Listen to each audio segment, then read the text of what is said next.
Good afternoon, Vande Mataram, Jai Hind. Today we are going to learn about the Delhi Sultanate, but we will learn the Delhi Sultanate in the two parts. First of all, we will discuss about the slave dynasty.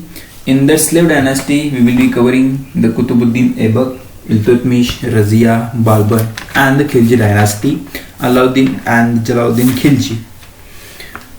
This part will be covered in the part 1 of the Delhi Sultanate, and the part 2 we will be covering about the Tughlaq dynasty, Sayyid dynasty and the Lodi dynasty.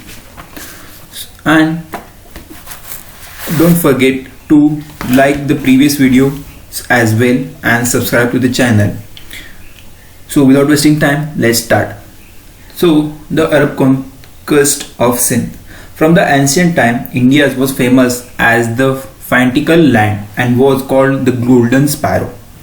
Arabs were conquering the world starting from the Syria, Palestine, Egypt and Persia, while India was struggling with the unstable kingdom of Hindus.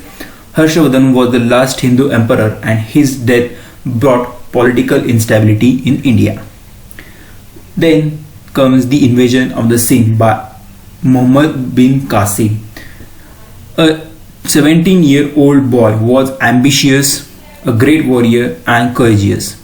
He was born and brought up in the Taif, now in Saudi Arabia. He invaded Sindh and Multan area. This is a historical win which has its impact on the history of world. He was taken back to Arab where he was killed. Then the effects of the conquest of Sindh. Religious changes. Islam was established in Sindh and Multan. The attempt failed as Rajputas had a strong position in north. The political and the social impact on India. The poor management of the Hindu rural and their weak army strength were in front of the world, which developed the interest of the Arabs to occupy the entire India. The Arabs opened the way of communication with the other Islamic regions, and thus the direct trade and the business with the Islamic countries started. The first one was the Muhammad Ghaznavi. Muhammad Ghaznavi was the king of the Ghazni who ruled from 1971 to 1330 AD. He was the son of the Sujin. Attracted by India's wealth, Ghaznavi attacked India several times. In fact, Ghaznavi attacked India 17 times. The main objective of his attacks was to plunder the wealth of the Ghaznavi. The invasions of the Muhammad Ghazni in 1000 AD. Muhammad Ghazni for the first time attacked modern Afghanistan and Pakistan in 1000 AD. He defeated Hindu ruler Jayapala, who committed suicide himself later and succeeded by his son Anandapala. Ghaznavi invaded Bhatia, Multan. Sukapala ruled of Bhatinda. Ghaznavi attacked Nagarkot in the Punjab hills, also captured Tansir, Kashmir and the Mathura, Kanuj. Muhammad Ghaznavi died in 1030 AD due to the malaria during his last invasion.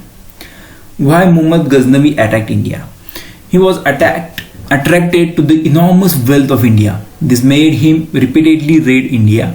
He also added religious diminutions to his invasion of India. He destroyed the temples of Somnath, Kangra, Mathura, Jalmukhi to earn the nickname of idol breaker. The impact of Ghaznavi's attack on India.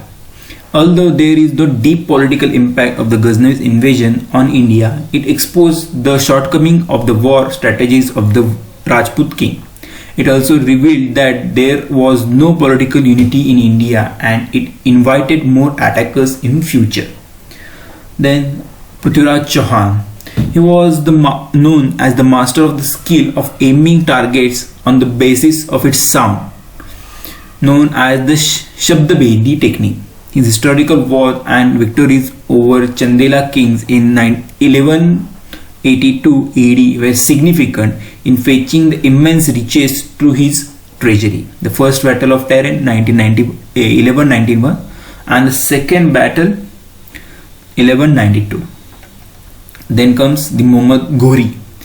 Unlike Muhammad Ghori, was not a great general and had suffered humiliating defeat several times. He was defeated by Maulraja II, the ruler of Gujarat, Prithviraj Chauhan, in the first battle of Tehran, and by the Shah, the ruler of Persia. In fact, the conquest of the Ghori brought about more permanent results than the conquest of Muhammad. The Muhammad was contented to plunder the wealth of India and did not think of establishing his empire. But the Ghori was no religious knight errant of Islam like Ghazni, but a particular conqueror. The objects of his distinct expenditure were not temples but the provinces. After his victory over Prithviraj, instead of annexing Delhi and Ajmer to his territories, he handed over the administration of Delhi and Ajmer to the relatives of the Prithviraj.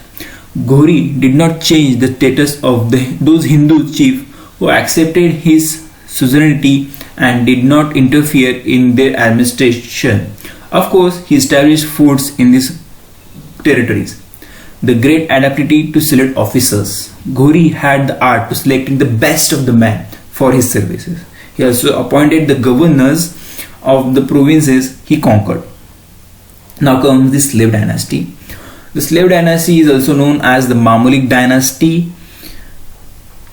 Mamluk dynasty was the Quranic term for slave. The slave dynasty ruled Delhi from 1206 to 1290 AD.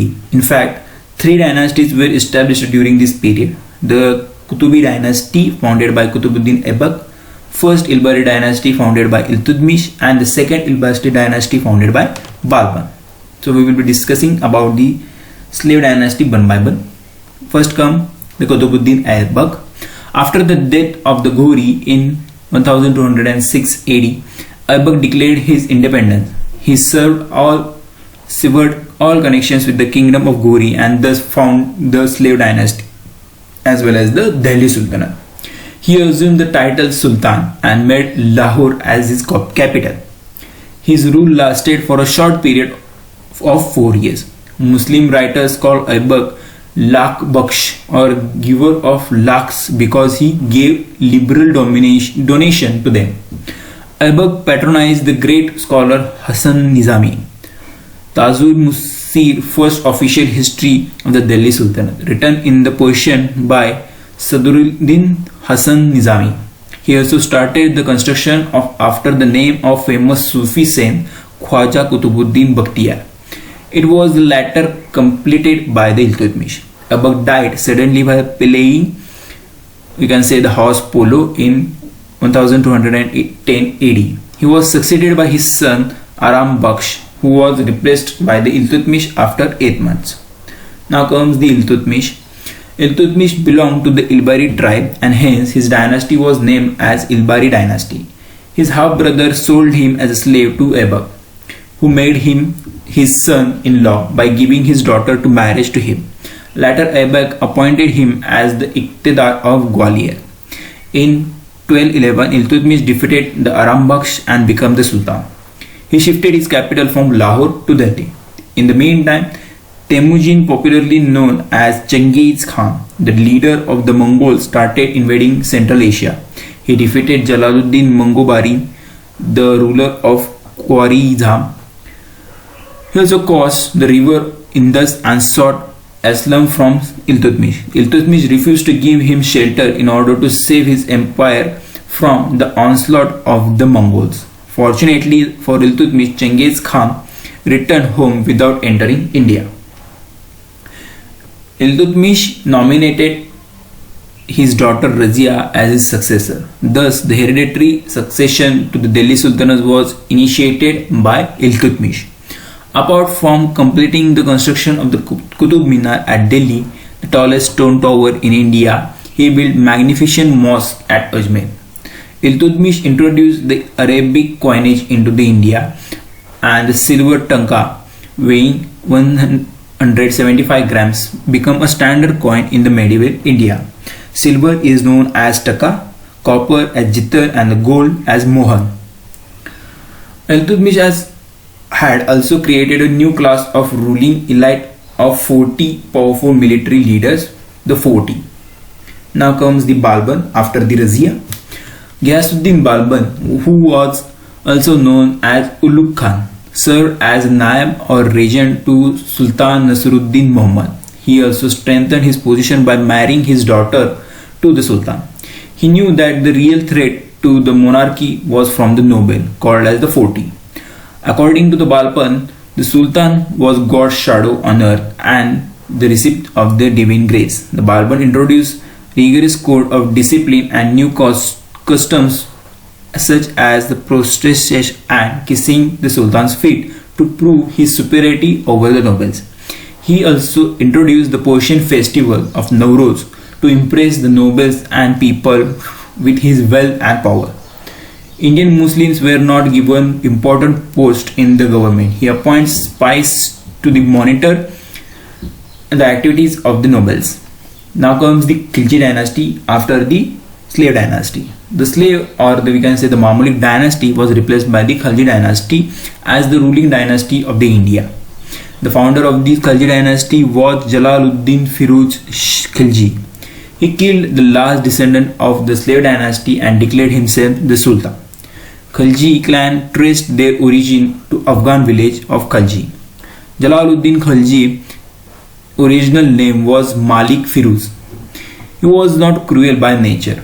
When the Balban's nephew Malik Chauju imposed a war on the Jalaluddin Firuz Khalji, the former was defeated and captured alive, but was forgiven by the Sultan of Delhi. Jalaluddin Khilji pardoned criminals whether it was a conspirator or a traitor. This policy was not appreciated by his courtiers and nobles. They were actually astonished by his kind behavior. As a result, Jalaluddin Khilji was killed by his nephew and son-in-law Alauddin Khilji, who succeeded him as a new king of the Khalji dynasty. After the Jalaluddin Khilji, Alauddin Khilji. The real name of the Alauddin Khilji was Ali Gurshab. He sat on the throne of Delhi Sultanate in 1296 AD after killing his uncle Jalaluddin Firuz Khilji. Alauddin Khilji was known as the most powerful ruler of the Delhi Sultanate. Despite the fact Alauddin was illiterate, he was an able soldier. He excelled in commanding the army. He expanded the territory of Delhi Sultanate to down south.